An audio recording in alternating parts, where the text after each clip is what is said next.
नमस्कार दोस्तों, आज के वीडियो में हम डिस्कस करेंगे एमसीक्यू सीरीज कॉमर्स में total 25 multiple choice questions commerce subject के, और इस सीरीज में 1000 प्लस एमसीक्यूज कराए जाएंगे जो कि कवर करेंगे पीजीटी कॉमर्स और असिस्टेंट प्रोफेसर कॉमर्स के सिलेबस को। जो भी लोग कॉमर्स की प्रेपरेशन कर रहे हैं किसी कॉम्पिटिटिव एग्जाम की, उनके लिए भी ये हेल्पफुल होने वाली है पूरी सीरीज। स्टार्ट करते हैं। आज का पहला क्वेश्चन है, यूनिटी ऑफ कमांड प्रैक्टिस की जाती है किस तरीके के संगठन में? गिवन ऑप्शंस में से जो सही जवाब है वो है option D, line organisation. Line organisation, Hindi में इसको रेखा संगठन कहते हैं।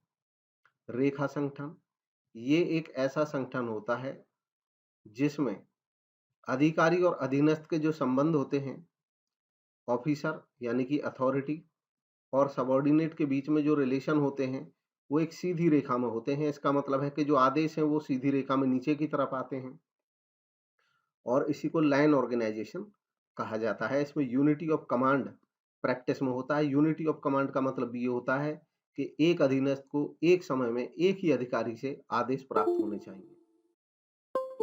नेक्स्ट है, who has given the 14 principles of management. तो ये पहले भी ऑलरेडी आ चुका है और प्रैक्टिस के लिए क्योंकि क्वेश्चंस हैं तो कुछ क्वेश्चन शायद रिवाइज भी इसमें हो सकते हैं किसी सीरीज में। वैसे अवॉइड करने की कोशिश करते हैं ज़्यादातर क्वेश्चंस को हम। सही जवाब है option B, Henri Fayol. Henri Fayol ने 14 प्रिंसिपल्स दिए हैं मैनेजमेंट के, फंडामेंटल प्रिंसिपल्स दिए हैं मैनेजमेंट के। इनको फादर भी माना जाता है प्रिंसिपल्स ऑफ मैनेजमेंट को, और ये फ्रांस के नागरिक थे। नेक्स्ट है, Taylor put forward the idea of. Taylor ने कौन सा आइडिया लोगों के सामने रखा? सही जवाब है option C, functional foremanship. Taylor की दरअसल जो मैनेजमेंट है उसको साइंटिफिक मैनेजमेंट कहा जाता है और इसी में उन्होंने कई साइंटिफिक मैनेजमेंट के लिए थ्योरी सुझाई। इन्हीं में से एक थ्योरी थी फंक्शनल फोरमैनशिप।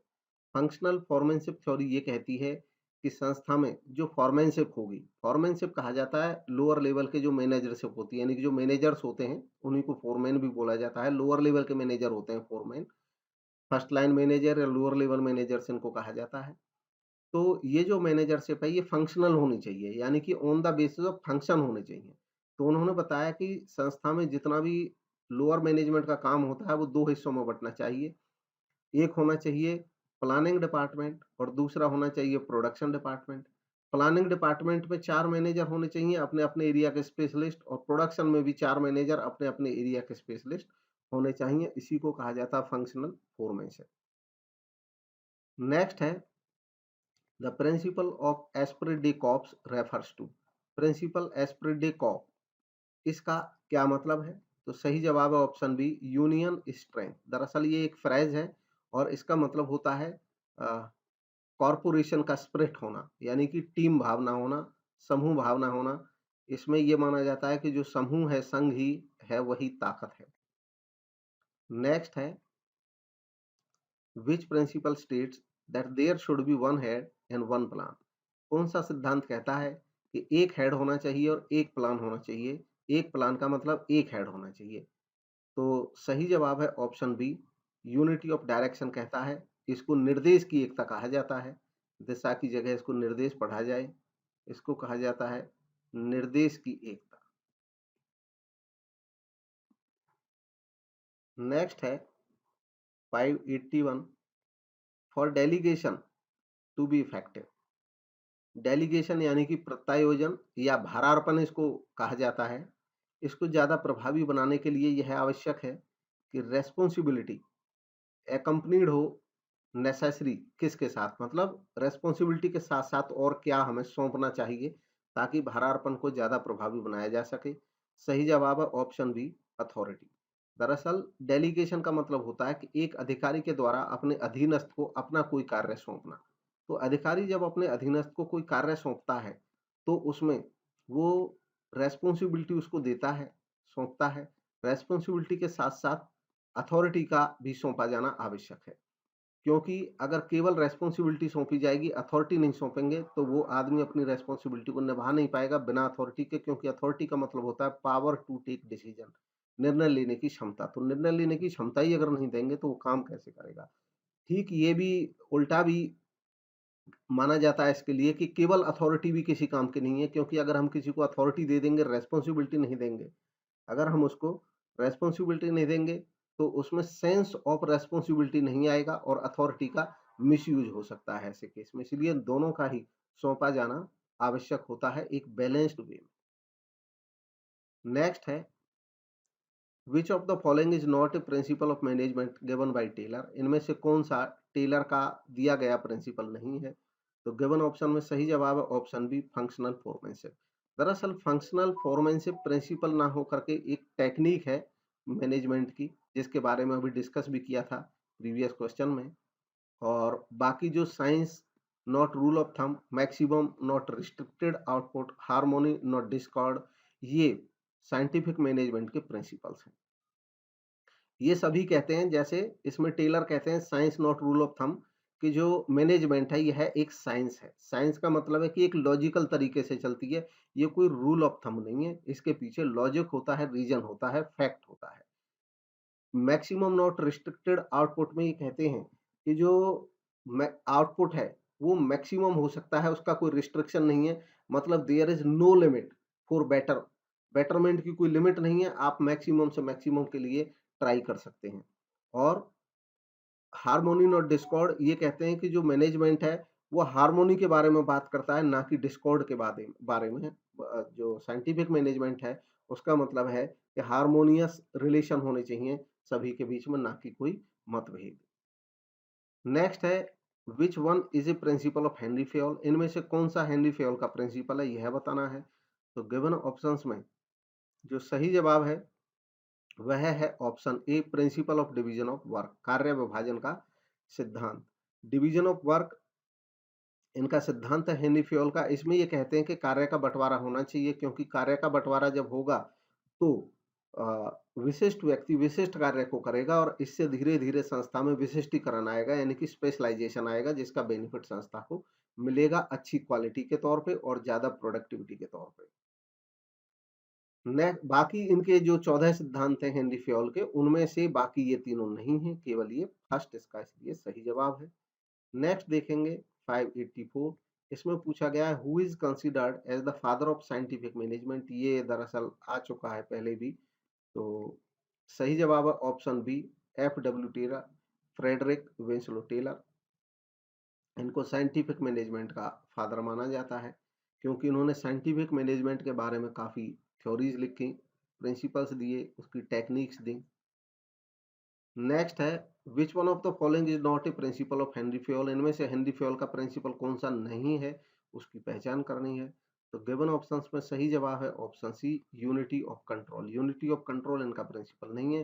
बाकी तीनों इनके 14 प्रिंसिपल्स में शामिल हैं, यूनिटी ऑफ डायरेक्शन, डिसिप्लिन का प्रिंसिपल और डिवीजन ऑफ वर्क का प्रिंसिपल। डिवीजन ऑफ वर्क का प्रिंसिपल कहता है कार्य का बंटवारा होना चाहिए, ताकि हर एक व्यक्ति अपने कार्य को उसको करे जिसमें वो स्पेशलिस्ट हो। अनुशासन का सिद्धांत कहता है कि अनुशासन होना चाहिए, डिसिप्लिन मेंटेन होना चाहिए संस्था में।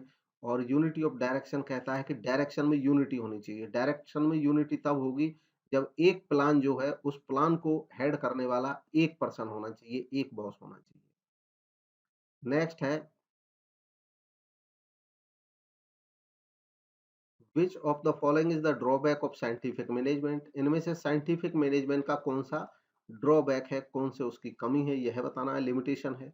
तो गिवन ऑप्शन में सही जवाब है option B, exploitation of worker. Scientific management पे ये एक दोष लगाया जाता है कि ये एक्सप्लॉयटेशन करती है वर्कर्स का, वर्कर्स से ये मशीनों की तरह काम लेती है।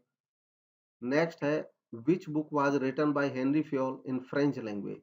तो हेनरी फेयोल फ्रांस के नागरिक थे, फ्रेंच नागरिक थे। इन्होंने फंडामेंटल प्रिंसिपल लिखे थे, मैनेजमेंट के 14 प्रिंसिपल लिखे थे और फ्रेंच लैंग्वेज में इन्होंने एक बुक लिखी थी, उसका नाम बताना है। तो गिवन ऑप्शंस में जो सही जवाब है वो है option A, administration industrial at general. ये बुक इन्होंने लिखी थी दरअसल फ्रेंच में और फ्रांस में 1916 में लिखी थी। हालांकि इस बुक की पॉपुलैरिटी हुई 1949 में, जब इसको इंग्लिश में ट्रांसलेट किया गया, और इंग्लिश में जब इसको ट्रांसलेट किया गया तो इंग्लिश में इसका नाम था general and industrial management. General and industrial industrial management. और इंटरनेशनल लेवल पे इस बुक को काफी पढ़ा गया, काफी इसकी डिमांड रही। नेक्स्ट है Taylor's famous book entitled the principles of scientific management. Taylor की जो फेमस बुक थी the principles of scientific management, ये किस ईयर में पब्लिश हुई थी, यह पूछा गया है इस क्वेश्चन में। तो इसका सही जवाब है ऑप्शन बी, 1911 में ये बुक प्रकाशित हुई थी। टेलर फेमस है साइंटिफिक मैनेजमेंट के मामले में। नेक्स्ट है principle of order as one of the principle of management essentially speaks about. जो प्रिंसिपल ऑफ ऑर्डर है मैनेजमेंट का प्रिंसिपल, वो किसकी बात करता है? तो ये भी शायद रिवाइज हो चुका है, पहले भी आ चुका है, बट कोई नहीं, प्रैक्टिस ही होगी। तो इसका जो सही जवाब है वो है option A place for everything and everything in its place. हर चीज के लिए कोई निश्चित स्थान होना चाहिए, और वह चीज या वह व्यक्ति भी इवन अपने निश्चित स्थान पे रहना चाहिए। इसको प्रिंसिपल ऑफ ऑर्डर कहा जाता है। नेक्स्ट है shop management book published in the year 1903 has been written by. अब एक पुस्तक थी शॉप मैनेजमेंट, ये किसके द्वारा लिखी गई थी यह बताना है इसमें, और इसका सही जवाब है option C, F W Taylor, Frederick Winslow Taylor के द्वारा ये बुक लिखी गई थी शॉप मैनेजमेंट। दरअसल इनका जो काम था वही शॉप मैनेजमेंट, मतलब फैक्ट्री जहाँ पे प्रोडक्शन होता है उसी से रिलेटेड है ज्यादा, और शॉप मैनेजमेंट साइंटिफिक मैनेजमेंट के बारे में ही इसमें भी डिस्कशन है। नेक्स्ट है dash concept is not associated with scientific management. इनमें से कौन सा प्रिंसिपल साइंटिफिक मैनेजमेंट से एसोसिएटेड नहीं है, वह बताना है। तो सही जवाब है option B, unity of command. Unity of command दरअसल हेनरी फेयोल का प्रिंसिपल है, जिनको मैनेजमेंट के प्रिंसिपल कहा जाता है। जनरल मैनेजमेंट के या फंडामेंटल मैनेजमेंट के प्रिंसिपल से इनको माना जाता है, या एडमिनिस्ट्रेशन के प्रिंसिपल से इनको माना जाता है। बाकी जो तीनों टर्म है ये साइंटिफिक मैनेजमेंट से जुड़ी हुई है। मेंटल रिवॉल्यूशन, इसमें टेलर कहते हैं मेंटल रिवॉल्यूशन के बारे में कि संस्था में एक मानसिक क्रांति की आवश्यकता होती है। मानसिक क्रांति का मतलब होता है वैचारिक क्रांति, मतलब किसी संस्था में कोई सोशल क्रांति की जरूरत नहीं होती है, किसी संस्था में हड़ताल स्ट्राइक की जरूरत नहीं होती है, बल्कि मानसिक क्रांति की जरूरत है।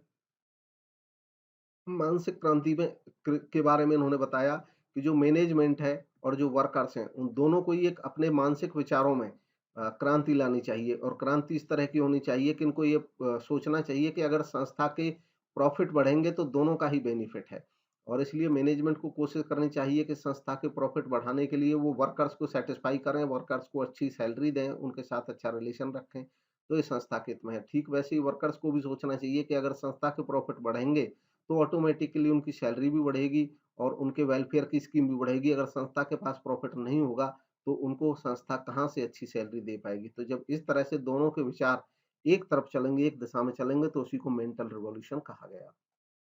और टाइम इन मोशन स्टडी में टेलर कहते हैं कि जब लोग काम करते हैं तो उनके टाइम की स्टडी होनी चाहिए और मोशन की भी स्टडी होनी चाहिए। टाइम की स्टडी का मतलब होता है कि एक एक कार्य को करने में कितना समय लगता है, इसकी प्रॉपर स्टडी होनी चाहिए, और ये देखना चाहिए कि अगर कोई टाइम ज़्यादा लग रहा है तो क्यों लग रहा है, उसके कारण क्या हैं।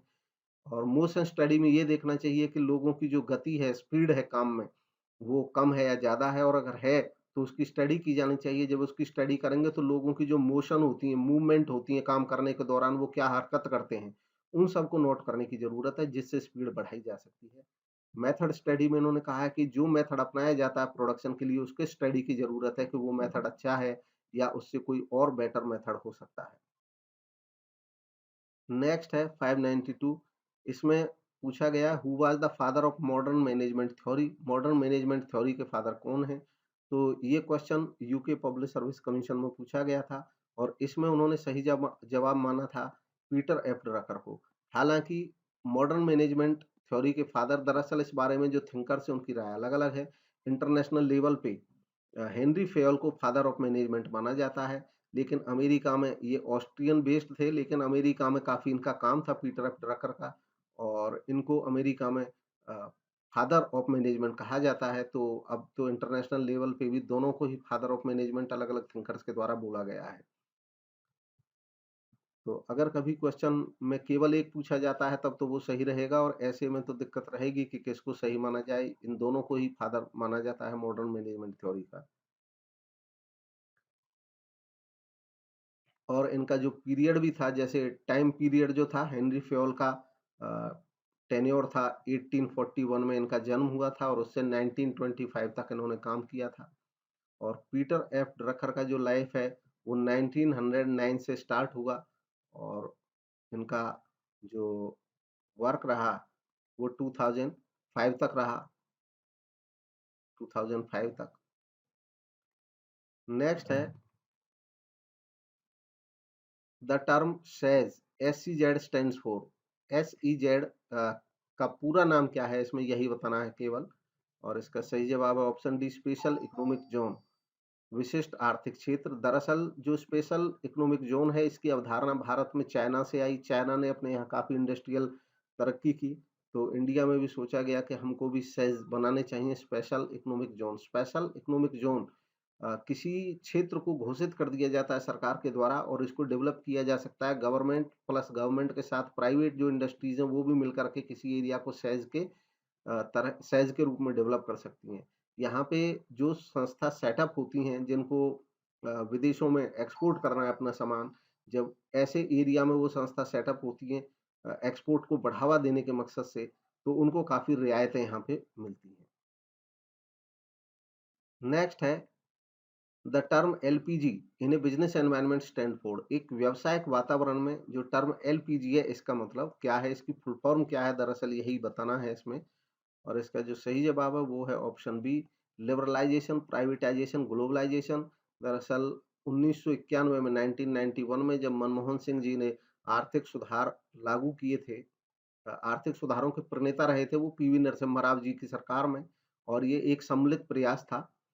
तो इसमें एक स्टार्ट किया गया था उस समय, भारतीय जो इंडस्ट्री थी उसमें आमूल-चूल परिवर्तन किया गया। तो उस समय पॉलिसीज़ लाई गई थी, मोटे तौर पे ये 3 पॉलिसी याद रखी जाती हैं। लिबरलाइजेशन, इसमें दरअसल उदार बनाया गया, भारत की इंडस्ट्री के लिए जो रूल्स रेगुलेशन थे उनको उदार बनाया गया।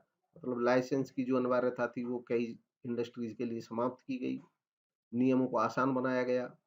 प्राइवेटाइजेशन के तहत जो बहुत सारी संस्था जो सरकारी रन में होती थी, मतलब जिनको सरकार रन करती थी, व्यावसायिक संस्थानों को, उनके बारे में ये विचार रखा गया कि सरकार को व्यवसाय से धीरे-धीरे हटना चाहिए, और जो संस्थान हैं, उनमें प्राइवेटाइजेशन आना चाहिए ताकि उनकी प्रोडक्टिविटी ज़्यादा बढ़ाई जा सके। और ग्लोबलाइजेशन जो है, इसका मतलब था वैश्वीकरण। इसका मतलब ये था कि अगर इंटरनेशनल लेवल पे हमारे यहाँ की संस्था जाएँ तो उनको मोटिवेट करना चाहिए, और जो विदेशी संस्थाएँ हमारे यहाँ काम करना चाहती हैं, उनको भी आने देना चाहिए। यानी कि हमको ग्लोबलाइजेशन बनाना चाहिए, वैश्वीकरण, ताकि जो वैश्विक फर्म बन सकें, वैश्विक संस्थाएँ फल-फूल सकें और उसका बेनिफिट हमारे देश को भी मिले, बाकी देशों को भी मिले। नेक्स्ट है 595, इसमें पूछा गया है which of the following acts has replaced the monopolistic restrictive and unfair trade practices act. MRTP act की जगह कौन-सा एक्ट बना था, इसको बदल करके इसमें यह बताना है। तो गिवन ऑप्शन में सही जवाब है option C, competition act pass हुआ था एमआरटीपी एक्ट को बदल करके। नेक्स्ट है who are the drivers of globalisation. Globalisation, वैश्वीकरण के चालक कौन है, यानी कि ग्लोबलाइजेशन जो वैश्वीकरण है मतलब वर्ल्ड लेवल पे फर्म का, कंपनीज का सेटअप होना, और एक से दूसरे देश में कंपनीज का आना जाना, व्यवसाय करना, ये जो क्यों ये संभव हुआ, मतलब क्या इसको बनाने के कारण थे? क्यों इसके बारे में ज़्यादातर देश आजकल चाहते हैं कि ग्लोबलाइज़ेशन होना चाहिए? इस बात को कौन से फैक्टर हैं जो प्रभावित करते हैं? तो इसका सही जवाब है ऑल ऑफ द अबव, ये सभी इंटरनेशनल ट्रेड, अंतर्राष्ट्रीय व्यापार। इसका कारण है अंतर्राष्ट्रीय व्यापार बढ़ेगा, ग्लोबलाइज़ेशन बढ़ेगा। फाइनेंशियल फ्लोज़, वित्तीय प्रवाह यानी कि मनी का प्रवाह एक से दूसरे देश में, और कम्युनिकेशंस का सेटअप होना, कम्युनिकेशन चैनल जैसे टेलीफ़ोन, इंटरनेट वगैरह आए तो विभिन्न देशों में ऑटोमैटिकली स्टार्ट हुआ। वर्ल्ड लेवल पे, इंटरनेशनल लेवल पे बिजनेस और वैश्वीकरण। नेक्स्ट है which of the following is not A cause of business risk, इनमें से बिजनेस रिस्क का कारण कौन सा नहीं है, यह बताना है। तो गिवन ऑप्शन में सही जवाब है option B, motivated employees. Motivated employees business risk का कारण नहीं है, ये बिजनेस के लिए बेटर हो सकते हैं। और बिजनेस रिस्क, देखिए जो वर्ड रिस्क है इसका मतलब होता है possibility of loss, possibility of loss यानी कि हानि होने की संभावना को रिस्क कहा जाता है। तो risk is the possibility only due to uncertainty in future, क्योंकि फ्यूचर अनसर्टेन होता है इसलिए रिस्क हो सकती है, पॉसिबिलिटी ऑफ लॉस हो सकता है। Even possibility of insufficient profit को भी रिस्क ही माना जाएगा। अब बिजनेस रिस्क क्या होती है? रिस्क बिजनेस रिस्क हो सकती है, रिस्क फाइनेंशियल रिस्क भी हो सकती है। बिजनेस रिस्क होती है जब व्यावसायिक एक्टिविटीज जो हैं उनमें अगर हमको जोखिम हो जाए बिजनेस में, तो बिजनेस में जोखिम होने के कारण आलसी कर्मचारी हो सकते हैं, इकोनॉमिक एक्टिविटीज में मंदी आ जाना हो सकता है, ह्यूमन एक्टिविटीज में कमी होना हो सकता है। और फाइनेंशियल रिस्क होती है फाइनेंस से रिलेटेड यानी कि मनी से रिलेटेड, अगर संस्था को फाइनेंस लेने में प्रॉब्लम आ जाए या फाइनेंस की बहुत ज्यादा कॉस्ट हो जाए या फाइनेंस के जो इंटरेस्ट है उसको पे करने में डिफॉल्ट कर जाए संस्था, ये फाइनेंशियल रिस्क होती है। नेक्स्ट है the economic environment of A business includes, एक व्यवसाय के आर्थिक वातावरण में क्या क्या शामिल होगा? तो सही जवाब है option D, all of the above. आर्थिक वातावरण का मतलब होता है वो सारी बातें जो इकोनॉमी से संबंधित हैं और व्यवसाय के कार्यकलाप को प्रभावित करती हों, इनको इकोनॉमिक एनवायरनमेंट में रखा जाता है।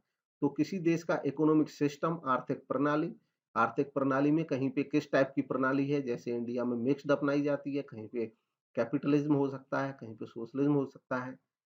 और इकोनॉमिक पॉलिसीज का मतलब आर्थिक नीतियां, आर्थिक नीतियों में एक्सपोर्ट इंपोर्ट की नीति हो सकती है, व्यापार नीति हो सकती है, इंडस्ट्रियल पॉलिसी हो सकती है, उद्योग नीति हो सकती है।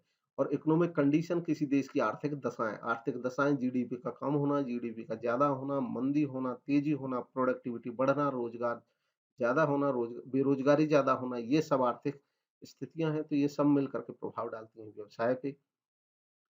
नेक्स्ट है which is the part of external environment, इनमें से कौन सा एक्सटर्नल एनवायरनमेंट का पार्ट है? दरअसल जो वर्ड एनवायरनमेंट है, वातावरण, तो व्यवसाय के संदर्भ में एनवायरनमेंट का मतलब होता है व्यवसाय को प्रभावित करने वाले सारी चीजें, सारी बातें मिलकर के एनवायरनमेंट कहलाती हैं। एक्सटर्नल एनवायरनमेंट में वो चीजें आती हैं जो व्यवसाय के बाहर होती हैं, व्यवसाय के अंदर नहीं होती, और इसलिए उन पर व्यवसाय का कोई नियंत्रण होता भी नहीं है। तो गिवन ऑप्शन में जो सही जवाब है ऑप्शन सी, डेमोग्राफी, जनसांख्यिकी। डेमोग्राफी यानी कि जो पॉपुलेशन है उसमें पॉपुलेशन का होना डिफरेंट टाइप से, उसको डेमोग्राफी कहा जाता है। तो जनसांख्यिकी, जनसांख्यिकी दरअसल एक्सटर्नल एनवायरनमेंट है, संस्था से बाहर की चीज है, संस्था के कंट्रोल में नहीं रहती है। ये बाकी जो चीजें हैं ये इंटरनल एनवायरनमेंट का हिस्सा होती हैं संस्था के लिए, उसके एम्प्लॉय, उसकी अपनी नीतियां, उसकी प्रबंधन की संरचना। तो इनमें वो बदलाव कर सकती है लेकिन इसमें कोई संस्था बदलाव नहीं कर सकती है।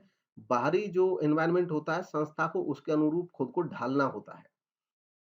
नेक्स्ट है और लास्ट क्वेश्चन है आज के वीडियो का, the factors that affect consumer buying power in spending patterns, ऐसे फैक्टर, ऐसी बातें जो प्रभावित करती हैं एक बायर के, एक खरीदार के पावर को और उसके पैटर्न को, खरीद करने का जो पैटर्न है उसको कौन सी बातें प्रभावित करती हैं? सही जवाब है ऑप्शन ए, इकोनॉमिक एनवायरनमेंट। इकोनॉमिक एनवायरनमेंट का मतलब होता है मार्केट में मंदी होना, तेजी होना, प्रोडक्टिविटी ज्यादा होना, कम होना, और बेरोजगारी बढ़ना, बेरोजगारी घटना, पॉवर्टी बढ़ना, पॉवर्टी घटना। तो यही एक उपभोक्ता के खरीदने की शक्ति को भी प्रभावित करती है और उसके पैटर्न को भी प्रभावित करती है। तो ये थे आज के क्वेश्चंस, कमेंट के माध्यम से आप बता सकते हैं। वीडियो आपको कैसा लगा, अच्छा लगा तो लाइक जरूर करें और चैनल को अगर सब्सक्राइब नहीं किया है तो सब्सक्राइब करें।